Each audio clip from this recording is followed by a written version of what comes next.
ஆதியாகமம் 24 அதிகாரம். இந்த மனிதன் அவளை குறித்து ஆச்சரியப்பட்டு கர்த்தர் தன் பிரயாணத்தை வாய்க்க பண்ணினாரோ இல்லையோ என்று அறியும் பொருட்டு மௌனமாயிருந்தான்.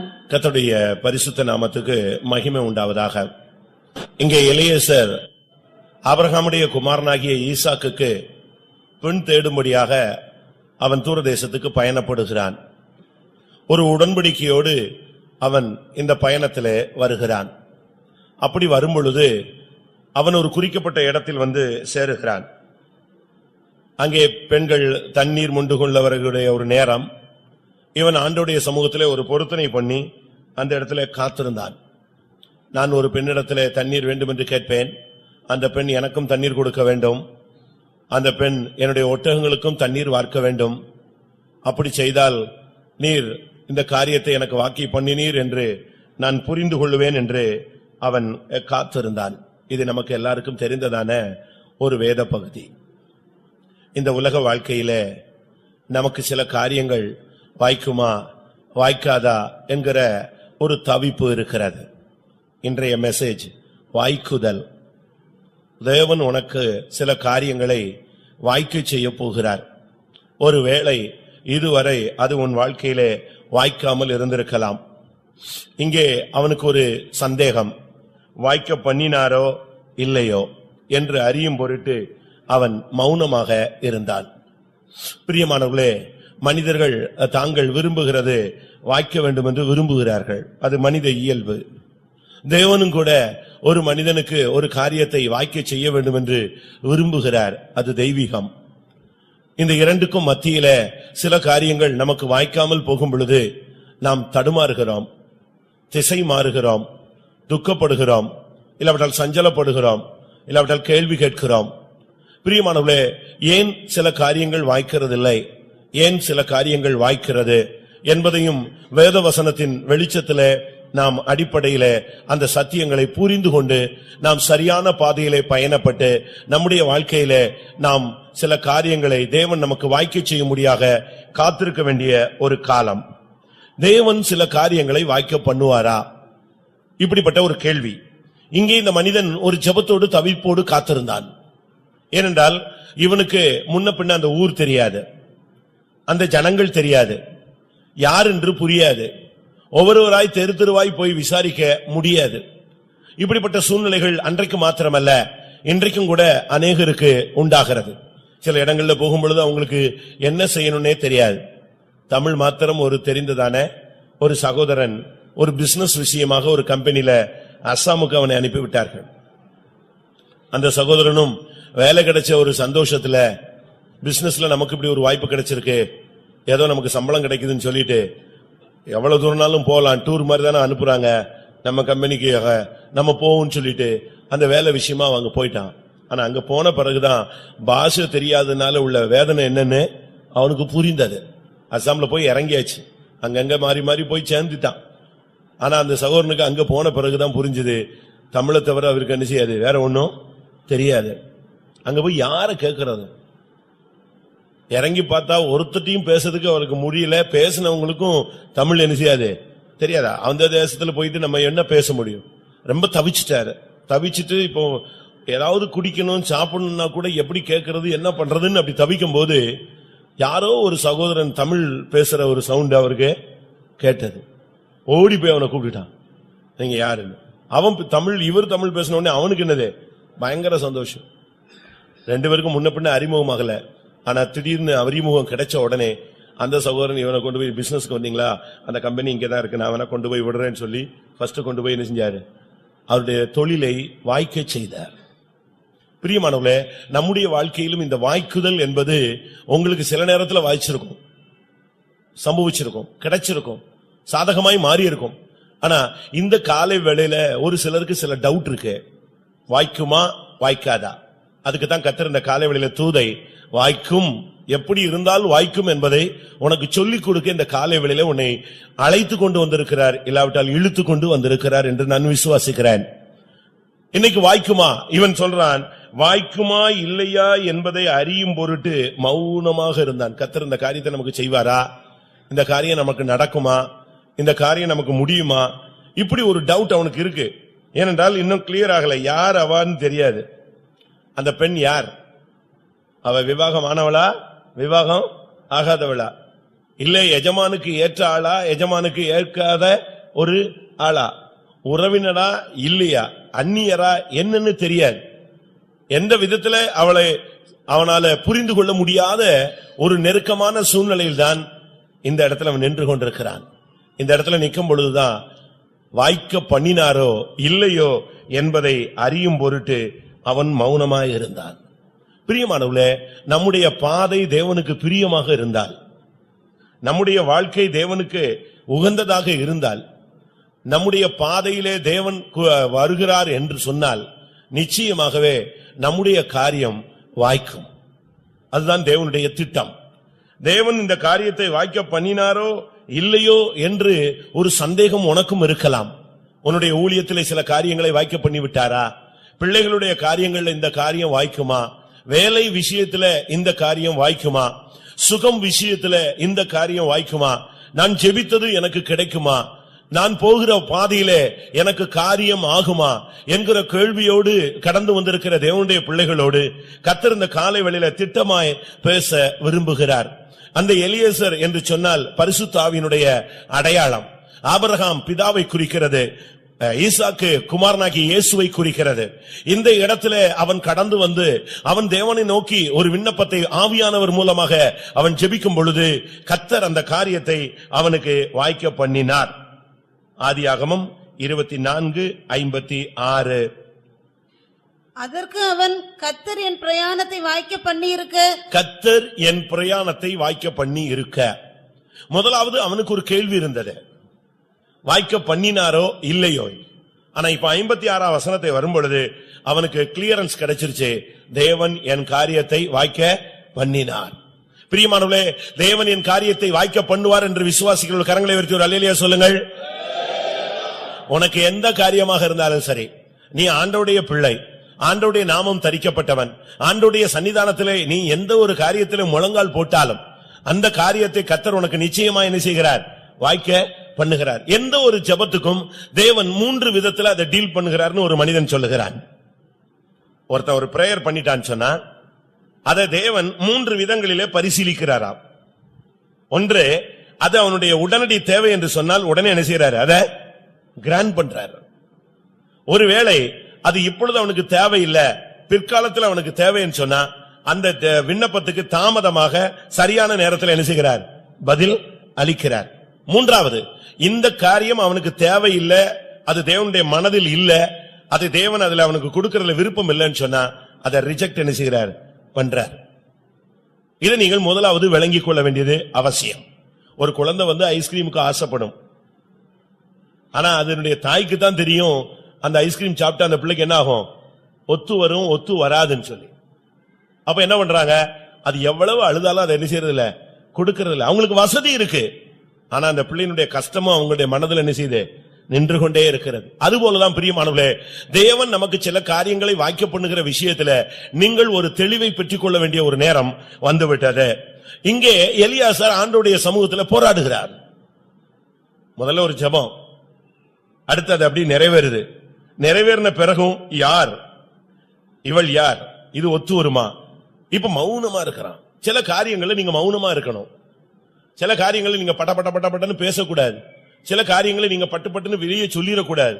சில காரியங்களை அவசரப்பட்டு நீங்கள் முந்திரி கூட்டத்தனமாக இல்லாவிட்ட அவசர புத்தியில, ஆத்திர புத்தியில எதையாவது நீங்கள் வெளியே என்ன செய்யக்கூடாது, சொல்ல கூடாது. பைபிள் சொல்லுகிறது, புத்திமான்கள் இந்த காலத்தில் மௌனமாய் இருக்க வேண்டும். சில இடத்துல, இந்த இடத்துல அவன் மௌனமாய் இருந்தார். வாய்க்க பண்ணினாரோ இல்லையோ என்று இயேசு கிறிஸ்து பிலாத்து பேசுகிறார், இன்னும் மற்றவர்கள் பேசுகிறார்கள், அவரோ மௌனமாய் இருந்தார். தேவன் உனக்கு சில காரியங்களை செய்கிற வரைக்கும் நீ மௌனமா இரு. கர்த்தர் நிச்சயமாய் அந்த காரியத்தை உனக்கு என்ன செய்வார்? வாய்க்க பண்ணுவார். தேவன் ஒரு காரியத்தை ஒரு மனிதனுக்கு எப்படி வாய்க்க செய்ய முடியும்? அதுக்கு நான் சில காரியங்களை சொல்லி முடிக்க விரும்புகிறேன். ஒரு தேவனுடைய பிள்ளையினுடைய வாழ்க்கையில இன்னைக்கு சில காரியங்கள் வாய்க்கல, அதனால பின்மாறி போனவங்க இருக்கிறாங்க. சில காரியங்கள் வாய்க்கல, அதனால கூட்டத்துக்கு வராம போனவங்க இருக்கிறாங்க. சில காரியங்கள் வாய்க்கல, அதனால இந்த மார்க்கத்தை விட்டு வெளியே போனவங்க இருக்கிறாங்க. சில காரியங்கள் வாய்க்கல, அதனால புலம்பிக் கொண்டே இந்த மார்க்கத்துல கிளம்பி கிடக்கிற ஒரு கூட்டமும் இருக்கிறது. ஏன் வாய்க்கவில்லை, ஏன் வாய்க்கும், அதை நாம் விளங்கிக் கொண்டால்னா சரியான பாதையில நம்ம என்ன செய்ய முடியும், பயணப்பட முடியும். இன்றைக்கு வேதத்துல நாம் ஒரு காரியத்தை செய்தால் அது வாய்க்கும் என்று சொன்னால் அதற்கு நாம் என்ன செய்ய வேண்டும்? ஒவ்வொரு காரியத்துக்கும் ஒரு பிராயச்சித்தம் செலுத்த வேண்டும். இல்லாவிட்டா ஒவ்வொரு காரியத்துக்கும் நாம் ஒரு கிரயம், ஒரு பே பண்ண வேண்டியது அவசியம். அதுபோல தேவன் நமக்கு சில காரியங்களை வாய்க்க பண்ண வேண்டுமானால் நாமும் சில காரியங்களை செய்ய வேண்டியது இருக்கிறது. அப்படித்தான் பைபிள் தெளிவாக சுட்டி காட்டுகிறது. வேதத்தில் நாம் பார்க்கும் பொழுது சில ராஜாக்கள் செய்ததை தேவன் வாய்க்க பண்ணினார், சில தேவனுடைய பிள்ளைகள் செய்ததை தேவன் வாய்க்க பண்ணினார்.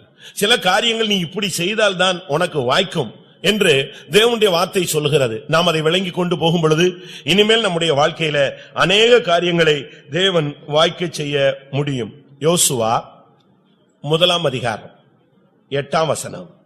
இந்த நியாயப்பிரமாண புஸ்தகம் உன் வாயை விட்டு பிரியாதிருப்பதாக, இதில் எழுதியிருக்கிறவைகளின் படியெல்லாம் நீ செய்ய கவனமாய் இருக்கும்படி இரவும் பகலும் அதை தியானித்துக் கொண்டிருப்பாயாக.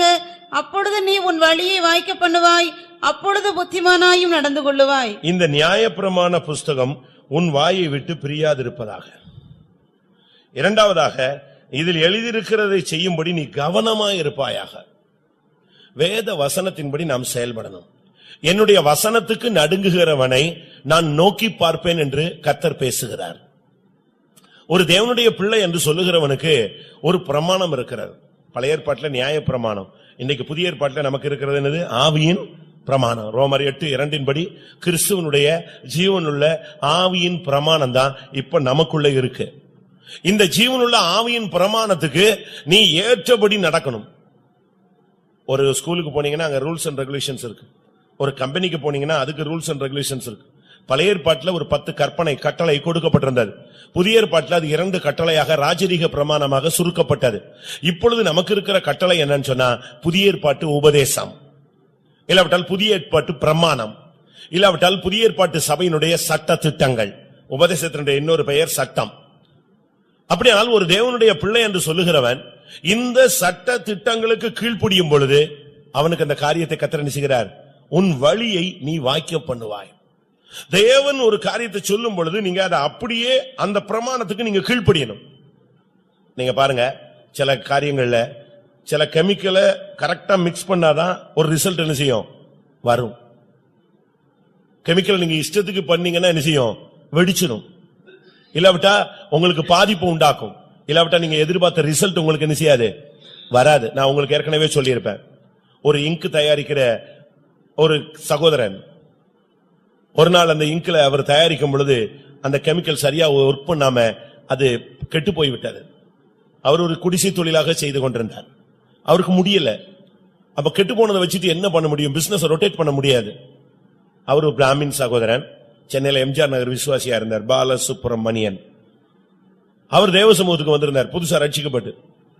அப்போ பக்கத்துல உள்ளவர் இதே மாதிரி கூட்டத்துக்கு வந்தபோது, என்ன ஐயர நீங்க, அவர் பிராமின்கிறனால என்ன ஐயர நீங்க இன்னைக்கு டல்லா இருக்கீங்கன்னு கேட்டிருக்காரு. அன்னைய அவர் சொன்னாரு, இப்படி இங்கு தயாரிச்சு என்ன செஞ்சிச்சு, மிஸ் ஆகி போச்சு, என்ன பண்ணுன்னே தெரியல. நீங்க 4 மணி ஜெபம் ஜெபிச்சா உங்களுக்கு கிடைக்க கரெக்டா ஆண்டவர் சொல்லி தர போறாரு அப்படின்னு ஒரு வார்த்தையை சொல்லிட்டு போனாரு. இவருக்கு அது வேத வாக்கு மாதிரி இருந்துச்சு. காலையில இருந்துச்சு 4 மணிக்கு ஜெபிச்சார், கர்த்தாவே இந்த இங்கு கெட்டு போயிருச்சு, ஜெபிச்சா என்னவோ சொல்லுவாருன்னு சொல்றாங்க, நீங்க எனக்கு சொல்லுங்களேன்னு சொல்லிட்டு ஜெபிச்சுட்டு கொஞ்ச நேரம் தூங்கிட்டாரு. தூங்குனா பெரிய கெமிஸ்ட் வர்றாரு. யார் அவரு? ஆண்டவர் தான் பெரிய கெமிஸ்ட். அவர் சொப்பனத்துல இந்த கெட்டு போன இங்க்ல இந்த கெமிக்கலை நீ என்ன செய்ய, மிக்ஸ் பண்ண. அப்ப இவர் அறிவு உள்ள இருந்து சொல்லுது, இந்த கெமிக்கல் இதுக்கு என்ன செய்யாது, ஒத்து வராது. ஆனா அவர் சொல்றாரு, இந்த கெமிக்கலை யூஸ் பண்ணு, அப்ளை பண்ணிப்பாரு, இது கரெக்ட் ரிசல்ட் வரும். சரி, அடுத்து அப்படி சொல்லிட்டு அவர் போகல. அந்த இங்க மட்டும் கிளியர் பண்ணிட்டு அவர் போகல. அடுத்து அவர் நின்னு, என்னடா அவர் சூப்பர் கெமிஸ்ட் இல்லையா, அதனால நின்னு இந்த கெமிக்கல் இவ்வளவு சேரு, இந்த கெமிக்கல் இவ்வளவு சேரு, இத்தனை பெர்சன்டேஜ் சேரு, இத்தனை பெர்சன்டேஜ் சேரு அப்படியே சொல்லிட்டு, இப்படி நீ சேர்த்து பாரு, இது உனக்கு நான் அருளின தனியான ஆசீர்வாதம், இது உனக்கு மாத்திரம் உரியது அப்படின்னு சொல்லிட்டு அவர் மறைஞ்சிட்டாரு. நம்புறீங்களா? இன்னைக்கு அவங்க மனைவி இப்ப இறந்துட்டாரு, அவர் மனைவி பிள்ளைகளா நம்ம விசுவாசத்துல இருக்காங்க. என்ன நடந்துச்சு? இவர் காலையில எந்திரிச்சாரு, இவர் புத்தி வேலை செய்து இந்த கெமிக்கல் யூஸ் பண்ணா என்ன செய்யும்? கெட்டு போகணும். ஆனா சொன்னது யாரு? இவர் லோக்கல் கெமிஸ்ட், மேல இருக்கிறவர் யாரு? பெரியவர். அதனால அந்த கெமிக்கலை அப்ளை பண்ணி பார்த்தாரு. அந்த பெர்சன்டேஜ் அப்ளை பண்ணா கொஞ்ச நேரத்துல ரியாக்ஷன் வர ஆரம்பிச்சிருச்சு, மாற்றம் கொஞ்சம் கொஞ்சம் கொஞ்சம் கொஞ்சமா மாறிடுச்சு. இவருக்கு ஆச்சரியம். உடனே அவருக்கு நம்பிக்கை, விசுவாசம் வந்துருச்சு. உடனே அந்த இங்க வித்து ரொட்டேஷனுக்கு வந்துட்டாரு. இப்போ ஆண்டவர் சொன்ன அந்த ஃபார்முலா இவர் மண்டையில தெளிவா இருந்துச்சு. அடுத்த நாள்ல இருந்து பழைய கெமிக்கல் ஃபார்முலாவை தூக்கி போட்டு ஆண்டவர் சொன்ன ஃபார்முலால அப்ளை பண்ணார். அருமையான ரிசல்ட். அவங்க ஃபேமிலியே, அண்ணன், தம்பி, அப்பா எல்லாருமே தனித்தனியா குட்டி குட்டியா ஸ்மால் ஸ்கேல் இண்டஸ்ட்ரி இங்கு வச்சிருக்காங்க. அதுல பிறகு மார்க்கெட்ல இவர் இங்கு தான் என்ன செய்யுது, டெக்னோ இங்கு தான் ரொம்ப ஸ்பீடா போகுது. உடனே அப்பா வந்தாரு, நீ அதை எப்படி செய்யற தம்பி? நம்ம குடிசை தொழிலாச்சே, என்ன பண்ற? நல்லா போகுதுன்னு கேள்விப்பட்டனே, அதான் பார்க்க வந்தேன். இவர் சொன்னார், நீ போற வரைக்கும் நான் என்ன செய்ய மாட்டேன், இதை செய்யவே மாட்டேன். தம்பி வந்தான், அண்ணன் வந்தான். அப்ப அவங்க கேட்டாங்க, ஏன் இத நம்ம ஃபேமிலி தொழில் தானே, இதை நீ சொல்லக்கூடாது. நம்ம ஃபேமிலி தொழில் கெட்டு போனதோட முடிஞ்சிருச்சு. இது இப்ப ரிசல்ட். இப்ப கெமிக்கல் யாரு, கெமிஸ்ட் யாரு? எனக்கு சொன்னவர் இது உனக்கே உரியதுன்னு சொன்னாரு. அதனால நான் யார்ட்டையும் சொல்றது இல்லைன்னு சொல்லி அன்னையில இருந்து கடைசி வரைக்கும் அந்த இங்க்ல அவர் ஃபேமஸ் ஆனார். எதுக்கு இதை சொல்றேன்? தேவன் கெமிஸ்ட் மாதிரி வருவாரா? ஏன் டாக்டர் மாதிரி வர்றவர் கெமிஸ்ட் மாதிரி வர மாட்டாரா? நீங்கெல்லாம் இப்ப வீட்டுல இருந்து இங்க வந்துட்டீங்க. வரும்போது ஆண்டவரே என் வீட்டை காத்துக்கொள்ளும் சொல்லிட்டு அவர் அங்க விட்டுட்டு தானே வந்திருக்கீங்க. ஒரு வாட்ச்மேனா தானே உட்கார வச்சுட்டு வந்திருக்கீங்க. அப்படிதானே சொல்றான். என் பிள்ளைய அனுப்புற ஆண்டவரே, நீர் கூடயே போறோம். அவன் எங்க போனாலும் கூடயே போனோம். அவன் ஊதாரியா இருப்பான், அவன் கெட்டு போனவனா இருப்பான். ஆனாலும் அந்த தாய் தன்னுடைய பரிதவிப்புல என்ன செய்யுது, எப்படி ஜெபம் பண்ணுது?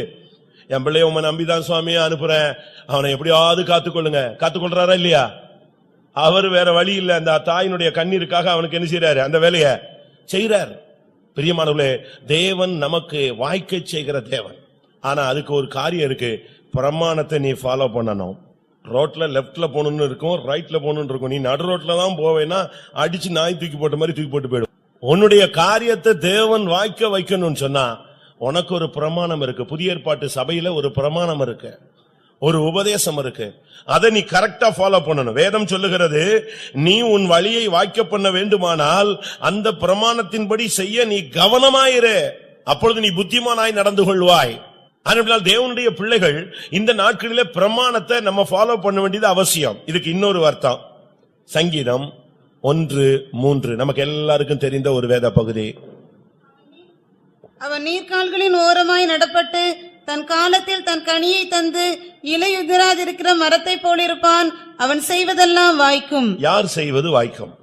இரவும் பகலும் வேதத்திலே தியானமாய் பிரியமாய் இருந்து இரவும் பகலும் அவருடைய வேதத்தில் தியானமாய் இருக்கிற மனுஷன் பாக்கியவான். இதைத்தான் யோசுவா 1:8 நம்ம வாசித்தோம். நீ அதை தியானித்துக் கொண்டே இருப்பாயாக. பைபிள் ஒரு ஜீவன், அது ஒரு வெளிச்சம், அது ஒரு மேப், அது உனக்கு ஒரு வழிகாட்டி. இதெல்லாம் நீங்க எழுதி வச்சிருப்பீங்க, இல்ல ஸ்டிக்கர் ஒட்டி வச்சிருப்பீங்க. ஆனா இந்த வழிகாட்டுற இந்த பாதையில, இந்த மேப்ல போனாதான் உன்னுடைய வாழ்க்கையில நீ இலக்கை தொட முடியும். இன்றைக்கு எத்தனை பேர் நம்ம பைபிள் படிச்சோம்னு கேட்டா ரொம்ப குறைவு. அப்படியே படிச்சாலும் கடமைக்கு படிச்சிருப்போம். அதுல நாம் தியானமாய் போகிறது இல்ல. வேத வசனம் நம்முடைய கால்களுக்கு அது என்னது, தீபம். பேதைக்கு அது ஒரு ஞானத்தை உண்டாக்கக்கூடிய ஒரு சக்தி உள்ளது. ஆத்துமாவை அது உயிர்ப்பிக்க கூடியது.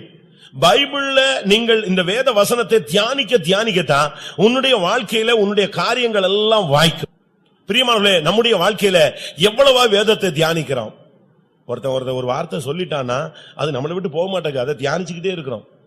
இப்படி பேசிட்டானே, இப்படி பேசிட்டானே, இப்படி பேசிட்டானே, இதுக்கு என்ன பண்ணா அவன் வாயை அடைக்கலாம், அவனை கேவலப்படுத்தலாம், அவனை துன்புறுத்தலாம், அவனை எப்படி தலகுனிய வைக்கலாம், இப்படி தியானம் தான் நமக்கு வந்துகிட்டு இருக்கு. ஆனா ஒரு ஆவிக்குரிய தேவனுடைய பிள்ளை என்று சொல்லுகிறவன் வேத வசனங்களை தியானிக்கணும். எத்தனை மணி நேரம் நீங்க தியானிப்பீங்க? படிங்க, வேதத்தை வாசிங்க, அதிகமா வாசிங்க, டைம் கிடைக்கும் போதெல்லாம் வாசிங்க. புரியலையா, ஆண்டவருடைய சமூகத்தில் இதுக்கு விளக்கம் என்ன செய்யுங்க, கேளுங்க. நாம் போதிக்கிறதை விட அவர் அருமையாய் போதிப்பார்.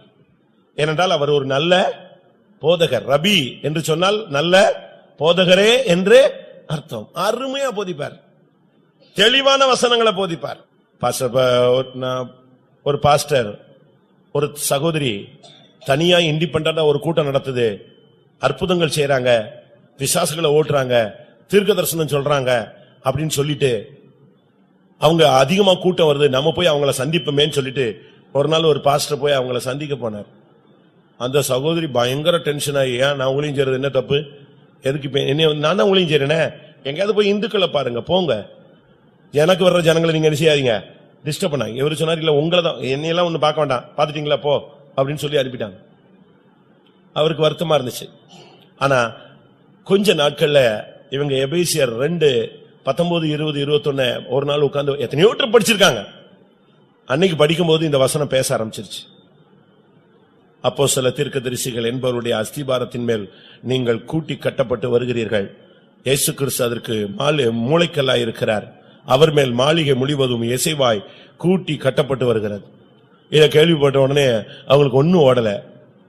அது என்ன மூளைக்கல் இயேசு, அஸ்திபாரம் அப்போஸ்தலர், அதுக்கு மேல மாளிகை, அப்ப நம்ம எங்க இருக்கோம்? இப்படியே ஒரு குழப்பம் வரும் பொழுது அவங்களுக்கு கர்த்தர் ஒரு வெளிப்படுத்தல் கொடுத்து அவங்க நம்மளோட வந்து என்ன செஞ்சாங்க, ஜாயின் பண்ணாங்க, அஸ்திபாரத்துல வந்து சேரணும்னு சொல்லி. எதுக்கு நான் இதை சொல்றேன்? தியானம் பண்ணு.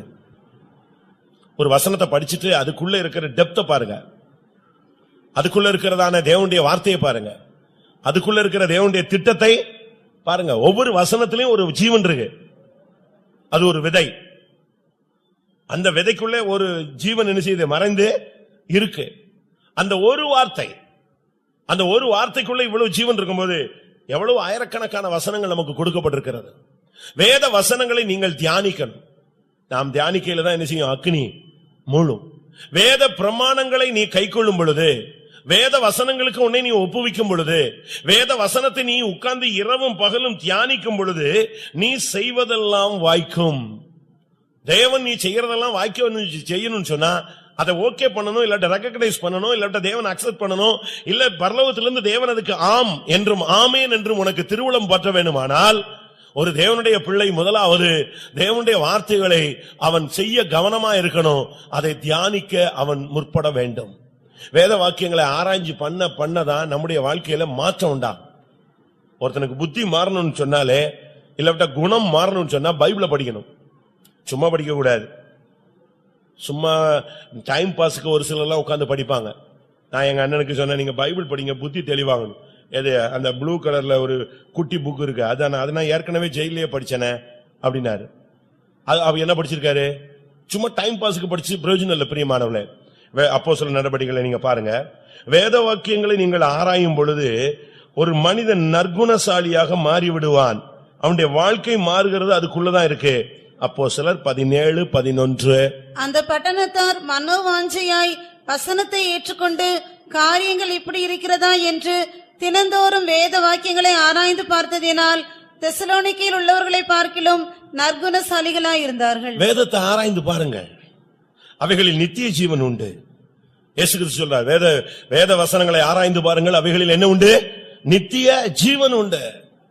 இந்த உலக ஜீவன் மாத்திரம் அல்ல. பிரியமானவர்களே, உங்களிலே பிசினஸ் வாய்க்கணுமா? கொஞ்ச நேரம் பைபிள் படிங்க. அந்த பைபிள் படி, அந்த வசனத்தின்படி வாழும்படியாக பிரயாசப்படுங்கள். வேத வசனத்தை ஆராய்ந்து பாருங்கள்.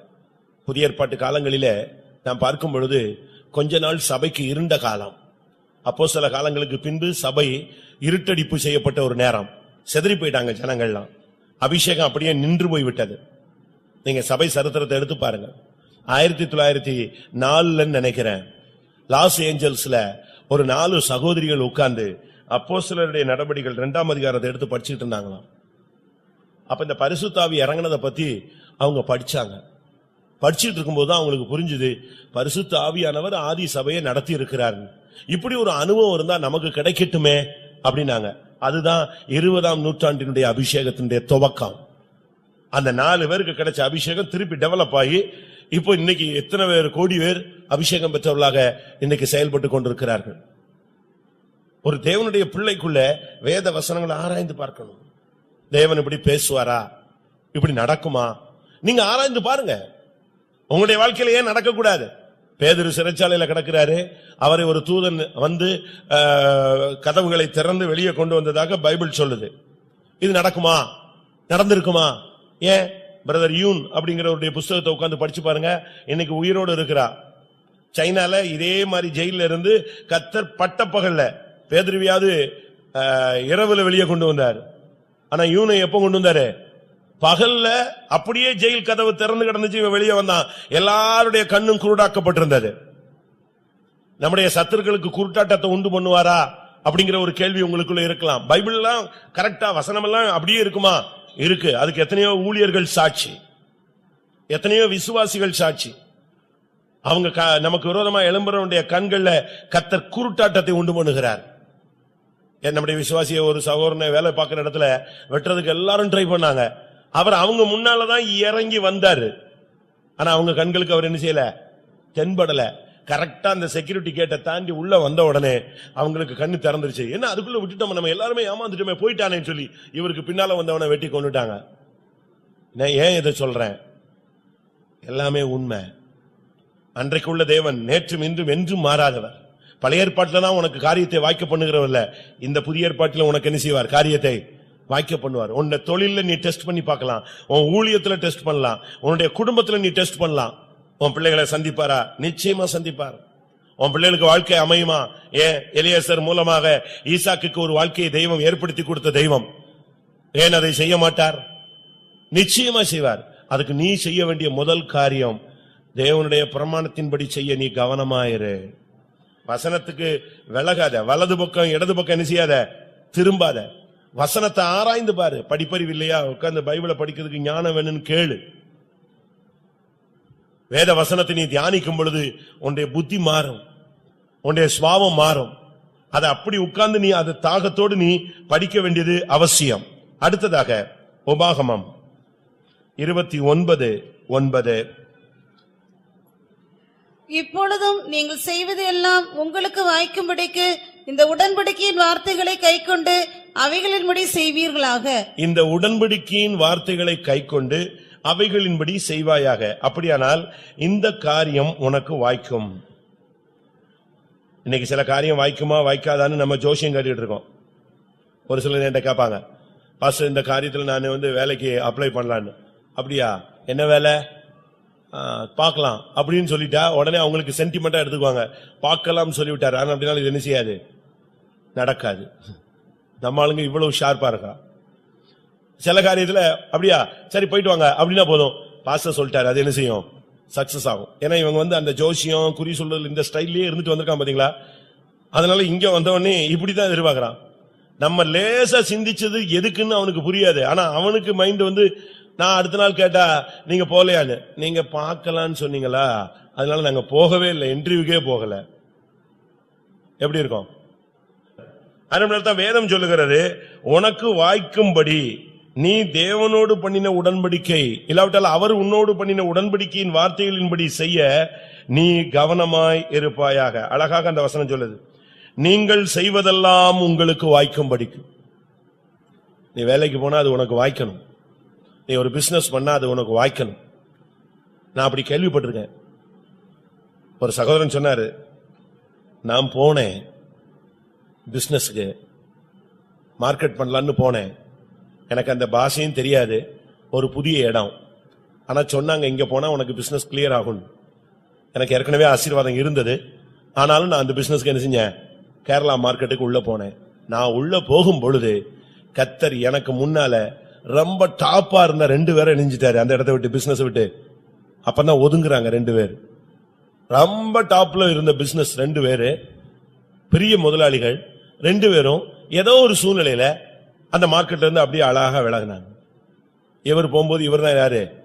என்ட்ரானார். இன்னைக்கு வரைக்கும் சரியான ஒரு பிளஸிங். அதுக்கு காரணம் என்ன தெரியுமா? நான் உன்னை கீர்த்தியும் புகழ்ச்சியுமாய் வைப்பேன்னு ஒரு நாள் ஆண்டவர் அவர்கிட்ட என்ன செஞ்சாரா? பேசினார். அது அப்படியே நிறைவேறிக்கிட்டே இருக்கு. அவர் சொல்றாரு, நான் எதேச்சியா தான் போனேன், ஆனா இப்படி ஒரு காரியம் வாய்க்கும் நான் என்ன செய்யல, யோசிச்சு கூட பார்க்கல. நான் கரெக்டா நான் மார்க்கெட்டுக்குள்ள ஃபீல்டுல இறங்கும் போது கரெக்டா அந்த மார்க்கெட்ல நல்லா டாப்ல இருந்த 2 பேர் விலகினாங்க. இன்னைக்கு வரைக்கும் நான் தான் என்னது டாப். கர்த்தர் அப்படித்தான் உன்னை கொண்டு போவாரு. நீ செய்வதெல்லாம் உனக்கு வாய்க்கும்படிக்கு. அந்த சகோதரனை கேட்டீங்கன்னா உலகத்துல என்ன சம்பவிச்சாலும் சரி 4 மணிக்கு ரோட்ல இருந்தாலும் சரி, மார்க்கெட்ல இருந்தாலும் சரி, கேரளால இருந்தாலும் சரி, ட்ரெயின்ல கிடந்தாலும் சரி, 4 மணிக்கு விழிஞ்சுட்டே இருப்பான், ஜெபிச்சுட்டே இருப்பான். அன்னைக்கு அவன் கம்பெனில என்ன நடக்க போகுதுங்கிறது அவனுக்கு அன்னைக்கு காலையிலேயே கிளியர் ஆயிடும். காலையிலேயே ஒரு மாதிரி கலக்கமா இருந்துச்சுன்னா வீட்டுல போனை போட்டு சொல்லிடுவாரு, தூரத்துல இருந்து, வீட்டுல உஷாரா இருக்கணும், எல்லாம் கம்பெனில உஷாரா இருக்க சொல்லு அப்படிமா. கரெக்டா நீங்க பாத்தீங்கன்னா அன்னைக்கு கம்பெனில ஒருத்தன் கைய கால உள்ள விட்டுருவான், ரத்தமாயிடும், எவனுக்கு அது அடி விழுந்துரும், இல்ல ஜெனரேட்டர் தீப் எத்தையாவது ஒண்ணு நடக்கும். காலையில 4 மணிக்கு அவருக்கு என்ன செஞ்சிடும், சிக்னல் விழுந்துரும். அதுக்கு ஏத்த மாதிரி ரெடி பண்ணிக்குவாங்க. சோத்திரம் சோத்திரம் சோத்திரம் சோத்திரம். அன்னைக்கு ஃபுல்லா ஒரே பிரேயர்லயே நிப்பாங்க. ஏன்னா ஏதோ இன்னைக்கு ஒரு போராட்டம் இருக்கு. அந்த அளவு ஜெபிக்கிற மனுஷங்க இருக்காங்க. அதனாலதான் சொல்லுகிறது, நீ செய்வதெல்லாம் உனக்கு வாய்க்கும்படி இந்த உடன்படிக்கையின் வார்த்தைகளை கைக்கொண்டு அவைகளின்படி செய். நான் ஒண்ணு கேட்கிறேன், நம்ம பண்ண உடன்படிக்கைகள் நம்ம செஞ்சிட்டோமா? வேலை கிடைக்கணும்னா நம்மளால உடனே ஒரு பிரதிஷ்டை பண்ணுவோம். அடுத்து விவாகமாகணும்னா ஒரு சிலர் பிரதிஷ்டை பண்றாங்க. அடுத்து குழந்தை பிறந்தால்னு ஒரு சிலர் பிரதிஷ்டை பண்றாங்க. என்னது, குழந்தை பிறந்தால் யாருக்கு கொடுத்துறேன், ஆண்டவரே ஊழியத்துக்கு அனுப்பிடுறேன். ஒரு பையனை கேட்டேன், உங்க அம்மா உன்னை ஊழியத்துக்கு ஒப்பு கொடுத்தாங்க. அவங்க தானே ஒப்பு கொடுத்தாங்க, நான் ஒப்பு கொடுக்கல. எப்படி? ஒரு வீட்டுக்கு போனா அந்த வீட்டுல 3 பிள்ளைங்க 4 பிள்ளைங்க, ஒரு பெண்ணு 3 பையங்க. அவர் எப்ப பார்த்தாலும் பயங்கரமா பிரேயர் எடுப்பார். 10 மணி ஜெபம் ஊழியக்காரங்களாம் தோத்து போயிடுவான்.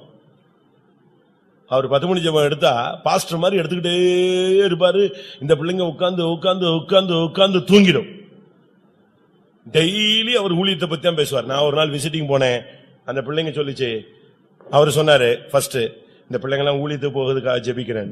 அந்த பிள்ளைங்க சொல்லிச்சு, முதல்ல இவரை கூட்டு போயிருங்க பாஸ்டர், இவர் போயிட்டாருன்னா பிரச்சனையே இல்ல, இவர் ஊழியத்துக்கு நாங்க போகணும்னு சொல்றாரு, ஆனா இவரு நெஞ்சிருக்கணும், போயிருந்தா எங்களுக்கு இந்த தொல்லையே இல்லைங்கிறாங்க.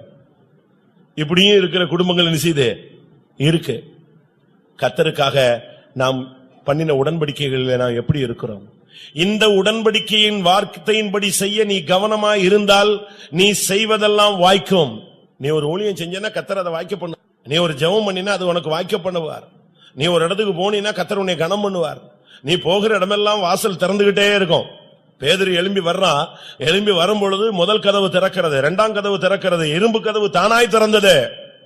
ஒவ்வொரு காவலையும் நீ கடந்து போய்கொண்டே இருக்கலாம். ஆனால் நீ தேவனுடைய உடன்படிக்கையின்படி செய்யணும்.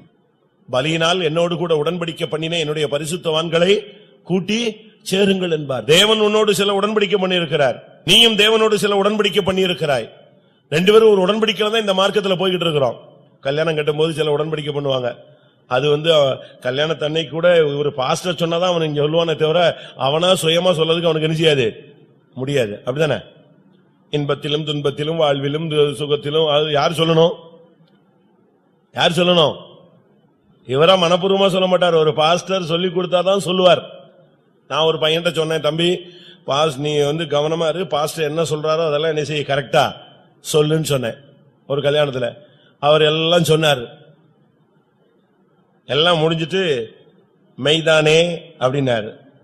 இதுக்கு என்ன சொல்லணும்? இவன் ஆமான்னு சொல்லணும். இவன் அவர்கிட்ட கேட்டான் மெய்தானே அப்படின்னா. அவர் சொன்னாரு, கல்யாணம் நான் கேட்ட போறதில்லை, யார் கேட்ட போற? நான் உன்னைய கேட்டா நீ என்னைய கேட்கிற. அவனுக்கு அதான் சொல்றேன்ல, அந்த நேரத்துல அவங்க ஒயிட் அண்ட் ஒயிட் போட்டு உட்கார்ந்து இருப்பான். இன்னும் 100 வருஷமும் இந்த பெண்ணுக்கு கீழ்ப்படிந்திருப்பாய், ஆம் அப்படிமா. ஏன்னா அந்த நேரத்துல என்ன சொன்னாலும் கேட்கறதுக்கு இன்னும் ஒரு 1/4 மணி நேரம் அறிக்கை வாசிச்சா கூட வாசிப்பான். நம்ம காரியம் ஆனா போதும், அந்த டைம் முடிஞ்சு வெளியே விட்டா போதுன்னு தான் இருக்கும். ஆனா உடன்படிக்கைன்னா என்ன? என்னைக்கு நீ ஞானசானம் எடுக்கிறையோ அப்பொழுது உனக்கும் தேவனுக்கும் ஒரு நல்மனசாட்சியின் உடன்படிக்கை உண்டாகிறது. சாகர வரைக்கும் ஆண்டவரே நான் உம்முடைய கையை விட்டு இந்த உலகத்தின் பக்கம் போக மாட்டேன், மாம்சத்தின் பக்கம் போக மாட்டேன், உலகத்தினுடைய ஆடம்பரங்களுக்கு போக மாட்டேன். இன்னைக்கு நான் சிலுவையை தூக்குறேனே, கடைசி வரைக்கும் உனக்கு பின்னால நான் சிலுவையை என்ன செய்வேன்? தூக்குவேன். ஜீவனை கடைசி வரைக்கும் கொடுப்பேன். இதுதான் ஞானசானத்துல பண்ண உடன்படிக்கை. இந்த உடன்படிக்கையின்படி நீ கடைசி வரை இருந்தால் அவர் உனக்கு உண்மை உள்ளவராயிருப்பார். இந்த உடன்படிக்கையின்படி நீ செய்ய கவனமா இருந்தால் நீ செய்வதெல்லாம் உனக்கு என்ன செய்யும்? வாய்க்கும். அடுத்ததாக ஏசாயா 48ஆம் அதிகாரம் 15ஆம் வசனம். நானே அதை சொன்னேன், நான் அவனை அழைத்தேன், நான் அவனை வரப்பண்ணினேன், அவன் வழி வாய்க்கும். இங்கே ஒரு அழைக்கப்பட்ட மனிதனுக்காக தேவன் சொல்லுகிற ஒரு வார்த்தை. இங்க வந்திருக்கிற யாரும் நாம் தற்செயலாய் வந்தவர்கள் அல்ல. ஒருவேளை நீங்க புதுசா வந்திருக்கலாம், ஆனா ஒன்று, நீங்கள் உங்களுடைய அழைப்பை இன்றைக்கு உறுதிப்படுத்திக் கொள்ளுங்கள். ரோமர் 8ஆம் அதிகாரத்தில் நாம் பார்க்கும் பொழுது, முன்குறிக்கப்பட்டவர்கள் இல்லாவிட்டால் முன் அறிந்தவர்கள், இவர்களைத்தான் தேவன் தெரிந்து கொண்டு அழைக்கிறார். எல்லாரையும் தேவன் என்ன செய்யறதில்ல, அழைக்கிறதே இல்ல. ரோமர் 8:29 எவர்களை முன்குறித்தாரோ அவர்களை அழைத்தும் இருக்கிறார், எவர்களை அழைத்தாரோ அவர்களை நீதிமான்களாக்கியும் இருக்கிறார், எவர்களை நீதிமான்களாக்கினாரோ அவர்களை மகிமைப்படுத்தியும் இருக்கிறார். எவர்களை முன்குறித்தாரோ அவர்களைத்தான் தேவன் அழைக்கிறார். இந்த வசனம் அழகான ஒரு வசனம். உங்களுக்கு யாருக்காவது டவுட் இருந்தா இந்த வசனத்தை நீங்கள் நிச்சயப்படுத்திக் கொள்ளுங்கள். நானே அவனை அழைத்தேன், நானே அவனை வரப்பண்ணினேன், அவன் வழி வாய்க்கும். உனக்கு ஒரு அழைப்பு இருந்தால், சீயோனுக்குரிய அழைப்பு இருந்தால், இல்லாவிட்டால் எருசலேமுக்குரிய ஒரு அழைப்பு இருந்தால், நீ செய்வது உன்னுடைய வழி உனக்கு வாய்க்கும். அழைக்கப்பட்டவனுக்கு இந்த மார்க்கத்துல ஒரு பூரண சுதந்திரம் இருக்கிறது. எவர்களை தேவன் முன்குறித்தாரோ அவர்களை அழைத்தார், எவர்களை அழைத்தாரோ அவர்களை நீதிமான்களாக்குகிறார், எவர்களை நீதிமான்களாக்குகிறாரோ அவர்களை மகிமைப்படுத்தவும் தேவன் செய்வார். அப்படினா தேவனுடைய பிள்ளைகள் உங்களுடைய அழைப்பை இந்த நாட்களில் உறுதிப்படுத்திக் கொள்ள வேண்டியது அவசியம். நீங்கள் தானாக வந்தவர்கள் அல்ல, தற்செயலாய் வந்தவர்களும் அல்ல, இல்லாவிட்டால் ஏதோ ஒரு சூழ்நிலையில இங்கே தள்ளப்பட்டு வந்தவர்கள் அல்ல. உங்களுக்கு ஒன்றை நீங்கள் புரிந்து கொள்ள வேண்டும், நீங்கள் ஏற்கனவே தேவனால் அழைக்கப்பட்ட ஒரு கூட்டம். நீங்க எந்த ஜாதியில இருந்தாலும் சரி, எந்த மதத்தில் இருந்தாலும் சரி, எந்த சூழ்நிலையில, எந்த குடும்பம், எந்த கலாச்சாரத்துல, சம்பிரதாயங்கள்ல சிக்கி இருந்தாலும், தேவனுடைய வேலை வந்த பொழுது அழைக்கப்பட்டவர்கள் அங்கிருந்து கொண்டு வரப்பட்டிருக்கிறீர்கள். இப்பொழுது நீங்கள் அழைக்கப்பட்டவர்களாய் இருக்கலாம். உங்களுடைய வழி வாய்க்க பண்ணி உங்களை நீதிமான்களாய் மாற்றுவார். உங்களை நீதிமான்களாய் மாற்றின பின்பு மகிமையிலே அவர் உங்களை உயர்த்தவும் அவர் செய்வார். ஆனால் தேவனுடைய பிள்ளைகள், முதலாவது உங்களுடைய அழைப்பை உறுதிப்படுத்துங்கள். உங்களுடைய அழைப்பு என்ன? இங்க நம்ம எல்லாரும் வந்திருக்கிறோம். நம்முடைய அழைப்பு என்ன? தேவன் நம்மை அசுத்தத்திற்கு அல்ல, பரிசுத்தத்துக்கென்றே அழைத்திருக்கிறார். இன்னொரு விதத்தில் எபிரேயர்ல பார்க்கும் பொழுது, பரம அழைப்புக்கு பங்குள்ள பரிசுத்த சகோதரரே என்று சொல்லப்பட்டிருக்கிறது. இந்த சபைக்காக தேவன் உன்னை அழைக்கல. ஒரு சிபிஎம் சபைக்கு நீ காணிக்கை கொடுக்கணும்னு தேவன் உன்னை கொண்டு வரதில்லை, அதுக்கு 1000 பேரை வச்சிருக்கிறார். ஆனா உன்னை பரம அழைப்புக்காக தேவன் என்ன செய்திருக்கிறார்? அழைத்திருக்கிறார். அந்த அழைப்பு உள்ளவனுக்கு எது செஞ்சாலும் வாய்க்கும்.